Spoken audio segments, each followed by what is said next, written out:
Buenos días a todos. Bueno, tenemos un nuevo lema para el año. ¿Cuál será? Permitidme que os voy a hablar un poco de mí, un poco largo al principio. Estamos en el año 1978. Tenía yo 18 añitos. Los años anteriores yo estaba estudiando, como sabéis la mayoría, en Buitrago, una escuela profesional que había allí, lo que entonces era la Caja de Ahorros de Madrid, que luego terminó siendo Bankia o alguna cosa así. Y aquella escuela era un internado de los hermanos maristas y había ahí un grupo de gente que teníamos interés espiritual entre ellos. No está Juan Ángel hoy aquí, me parece.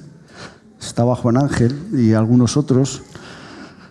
Y teníamos un grupete allí con hambre espiritual, pero en el verano de 1977 varios de ese grupo vinieron a Burgos y volvieron como motos, que hemos recibido el bautismo del Espíritu Santo y hablamos en lenguas y no sé qué y no sé cuántos. De repente se habían transformado aquellos 3 o 4 que vinieron por aquí y yo no entendía mucho porque los veía raros. Pero en noviembre de ese año había un retiro de la Renovación Carismática en Alcalá de Henares, donde yo fui y me pasó lo mismo que a ellos. Y volví también hecho una moto.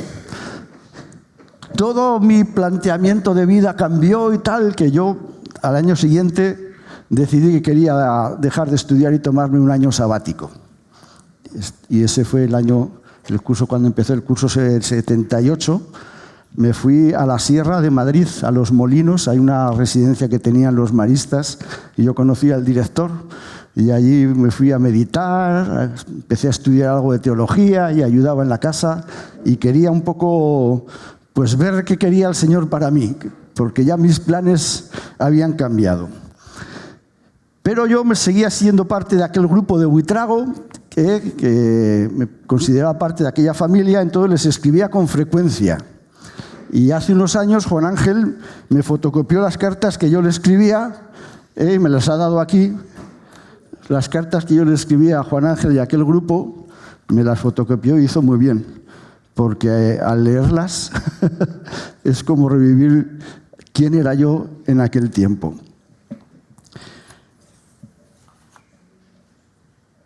Muchos de nosotros teníamos entonces esta pasión por el Señor y un deseo tremendo de vivir en comunidad. Nos sentíamos parte de la familia. Además, esto al ser un internado era más fácil, ¿no? Porque estábamos juntos allí todo el tiempo, menos Juan Ángel. Juan Ángel era de Buitrago y era un privilegiado. Solo iba a clase y luego se largaba a su casa. Pero los demás nos quedábamos allí. Entonces, no he cogido el mando de las diapositivas, perdón.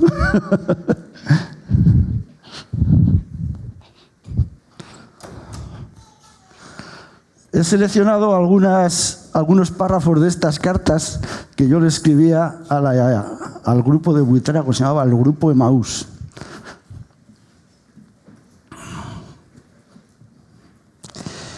A ver, enchufamos aquí.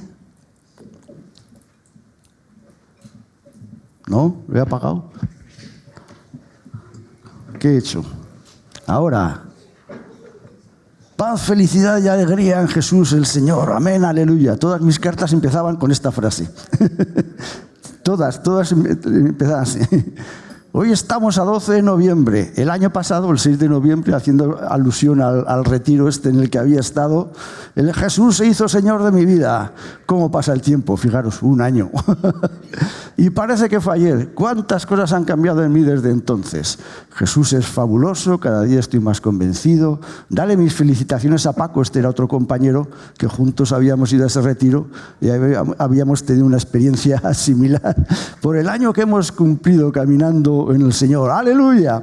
El aleluya estaba en todas partes. Paz, felicidad y alegría al Señor Jesús. Amén, aleluya. Hermanos, la gloria del Señor os acompañe siempre. Fijaros qué cartas, ¿eh? Él sigue llamando a nuestra puerta, Él sigue llamándonos, gloria por siempre al Señor. Que Jesús sea el Señor de nuestra comunidad. Ojalá que toda la iglesia viviera este aire renovador con que nos ha llenado a nosotros el Espíritu de Dios. No podemos desperdiciar las maravillas que el Señor hace con nosotros. ¡Aleluya! Siempre la misma dinámica, ¿no? La sensación era como que vivíamos dentro del Nuevo Testamento. Cuando leíamos Hechos, las cartas, como que estaba hablando de nosotros y teníamos la sensación de que estábamos metidos ahí dentro. Y pues todo esto se vivía con tremendo gozo y entusiasmo.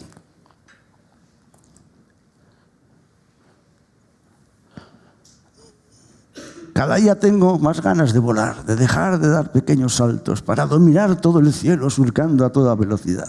No puedo ser cómodo, tengo que entrenarme, dominar mi cuerpo y volar, pero no quiero hacerlo solo. El cielo es más bonito cuando se surca en comunidad. ¿Verdad que vosotros también volaréis conmigo?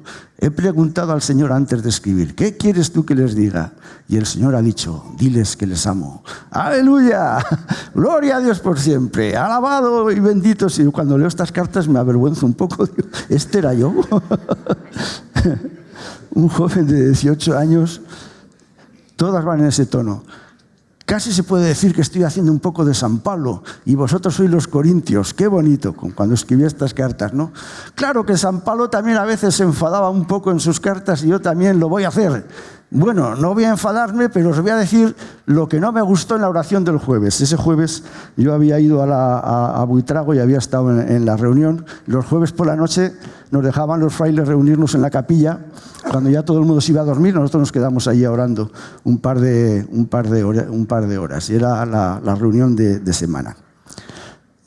Le dije a Juan Ángel, ha conservado estas cartas, porque un día le dije, Juan Ángel, estas cartas que te mando, guárdalas bien por si algún día hay que añadirlas a la Biblia.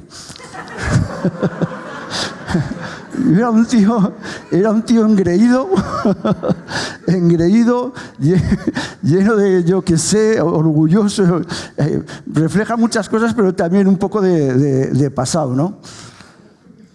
Me gustaría saber algo de nuestros hermanitos. Esta carta también la he escrito pensando en ellos. Muchos recuerdos a todos. Estáis presentes en mi oración y nada más, que os siento cerca, que me siento más unido y más alegre cada día. Que el Señor os bendiga en espíritu. Vuestro hermano Gus.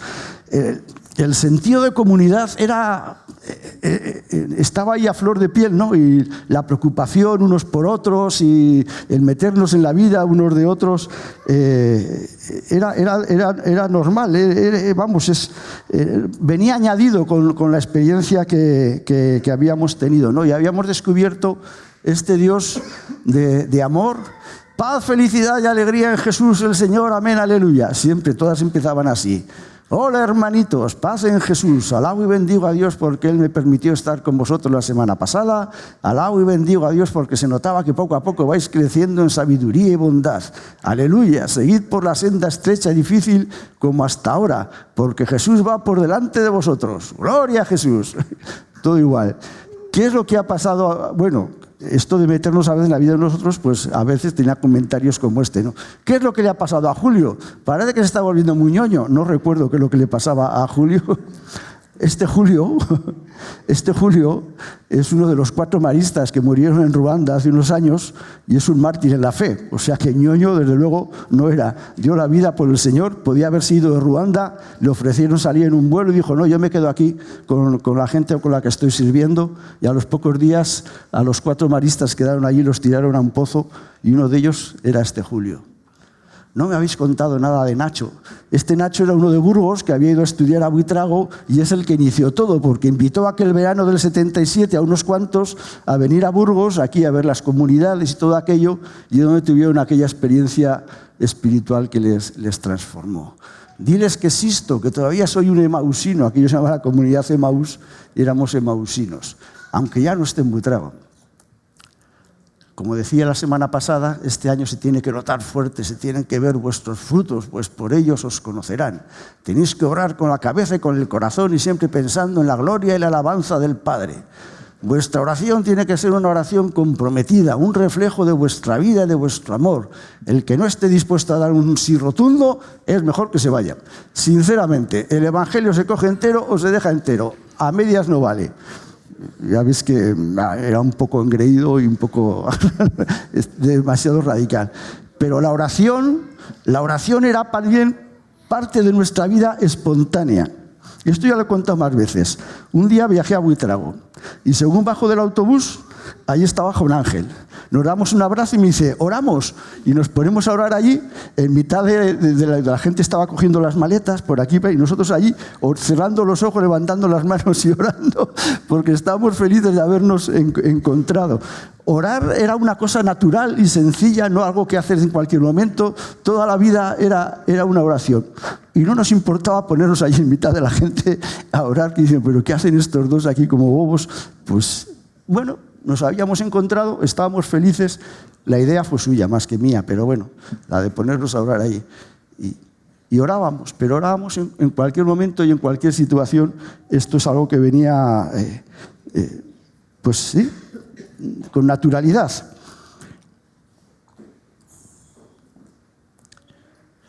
Que vuestra oración sea espontánea, sincera, con espíritu de pobres, aceptándonos y amándonos y partir siempre de la palabra de Dios. A veces en el grupo aparece alguna persona difícil y que resulta incómoda.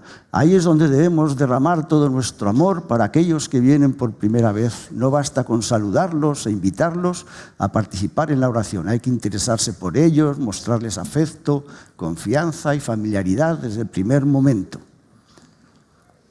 Bueno, quiere decir que todo el mundo era bien recibido, hasta los más raros, y que además, precisamente los que estábamos en aquel grupo éramos los raros del colegio. O sea que venían más raros a unirse a los raros, ¿no? ¿Qué se deduce de todo esto? Pues que había una vida llena de gozo, de alegría, de entusiasmo, de radicalidad. Había una sensación de estar viviendo las cosas de la Biblia como parte de nuestra vida. Estábamos metidos ahí en el Nuevo Testamento. Había una intimidad y una cercanía con Jesús que estaba presente en todo momento y en toda situación. Jesús lo llenaba todo. Había una sana preocupación de unos por otros y recibíamos con gozo a cualquiera que apareciera por allí. Y como digo, pues los que venían eran los raros. ¿Por qué? Porque los que estábamos ya éramos raros. Los raritos pues llaman a los raritos. Entonces, ¿cuál es el lema de este año? Pues este. ¿Qué pasó con todo aquel entusiasmo? O con todo este entusiasmo. Por favor, los que estáis ahí, si me dais, podéis dar la vuelta al cartel.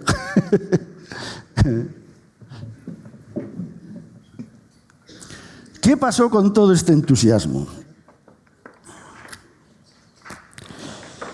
Esto está sacado de Gálatas 4:15, que precisamente hace esa pregunta. ¿Qué pasó con todo este entusiasmo? En otras versiones dice, ¿dónde pues está esa satisfacción que experimentabais? O en la Biblia de las Américas habla de bendición. Ese sentido de que vivíamos algo que era una bendición, algo que verdaderamente nos satisfacía, ¿no? Y en Gálatas hace esta pregunta porque los Gálatas habían recibido, muchas gracias, hay que dar a todo el año. Los Gálatas habían recibido a Pablo la primera vez que fue con mucho entusiasmo, con muchas ganas, pero ahora las cosas se estaban estropeando un poco y no voy a hablar mucho porque dentro de 15 días vamos a empezar una serie de predicaciones sobre Gálatas y tendremos tiempo de entrar de lleno en la carta. Pero ahora Pablo está tratando con los Gálatas algunos asuntos y ya los Gálatas no tienen tanto entusiasmo con Pablo. Y Pablo les hace esta pregunta, ¿qué pasó con todo este entusiasmo? Le pasó a los Gálatas con Pablo, pero a nosotros nos puede pasar con Dios, nos puede pasar con muchas otras cosas, ¿no?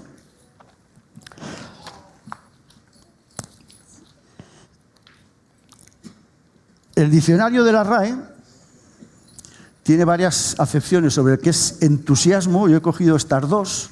El primero dice que es una exaltación y fogosidad del ánimo, excitado por algo que lo admire o cautive. Y en este caso, pues claramente eso es por Jesús. O también una adhesión fervorosa que mueve a favorecer una causa o empeño. En este caso, pues es la causa del Evangelio. Pero lo interesante es la etimología de la palabra entusiasmo. Como veis ahí, pues viene primero de una palabra que es enteos, del griego, cuyo significado era poseído por un dios. Una persona entusiasmada es una persona poseída por un dios. Los griegos creían que una persona podía ser poseída por un dios y eso tenía que ver mucho con la inspiración, las musas, ¿no?, que vienen y de repente pues haces ahí un cuadro o una música especial. Pero literalmente es así. Nosotros, los cristianos, cuando entregamos nuestra vida al Señor, el Espíritu Santo viene a nosotros y Dios está viviendo dentro de nosotros. Y eso es estar entusiasmados. Si Dios está viviendo dentro de ti, la forma de expresar eso es esta palabra, entusiasmado o entusiasmo.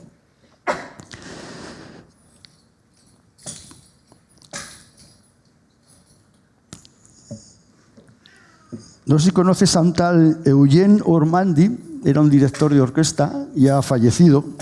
Este hombre dirigía con mucho entusiasmo, de tal manera que una vez estaba dirigiendo a la Orquesta Filarmónica de ¿dónde? De Filadelfia, y se dislocó el brazo. Eso es entusiasmo. Eso es dirigir con ganas. Es estar metido en lo que verdaderamente estás haciendo, ¿no? Pablo era un entusiasta del Señor.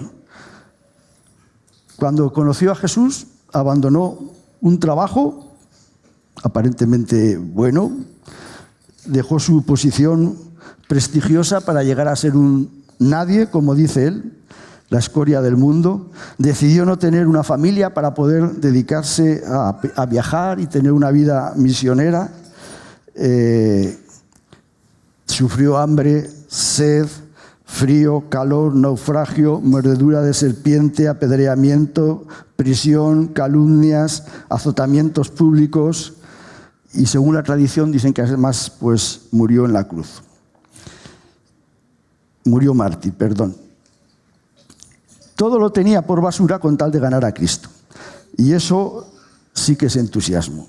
Dice Filipenses 3:8, así es, todo lo demás no vale nada cuando se le compara con el infinito valor de conocer a Cristo Jesús, mi Señor. Por amor a Él he desechado todo lo demás y lo considero basura a fin de ganar a Cristo. Y la Biblia está llena de gente entusiasmada. Si cogéis, por ejemplo, el relato de Zaqueo.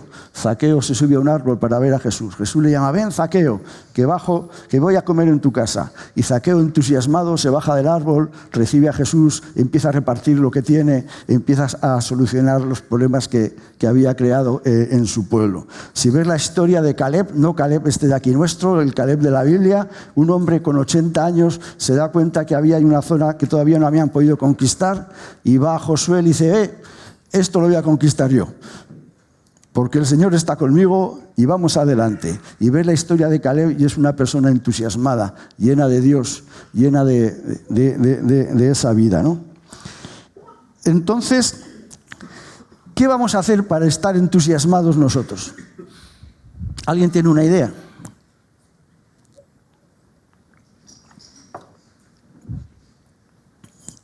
Podemos tener a lo mejor un pensamiento positivo, y a ver si nos entusiasmamos. Podemos hacer alguna actividad psicológica, vamos a ver a Casilda, a ver si consigue que nos entusiasmemos.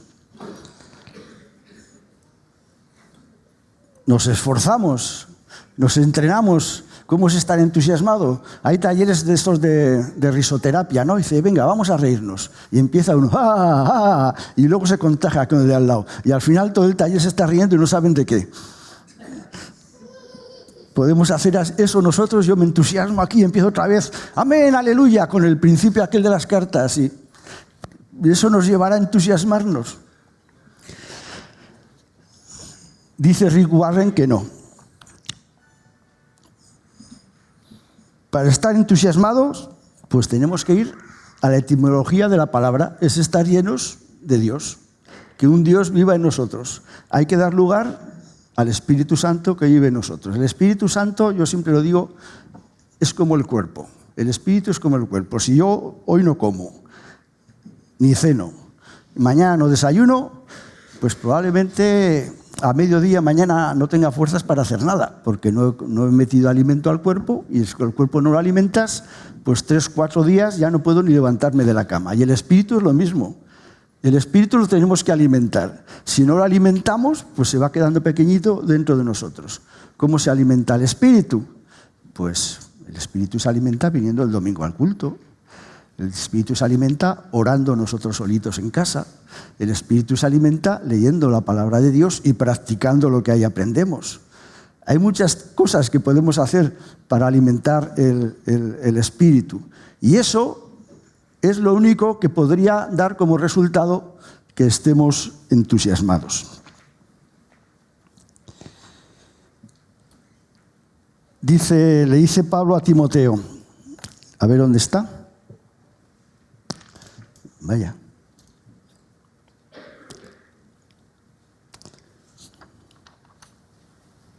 Por lo cual te recuerdo que avives el fuego del don de Dios que hay en ti por la imposición de mis manos.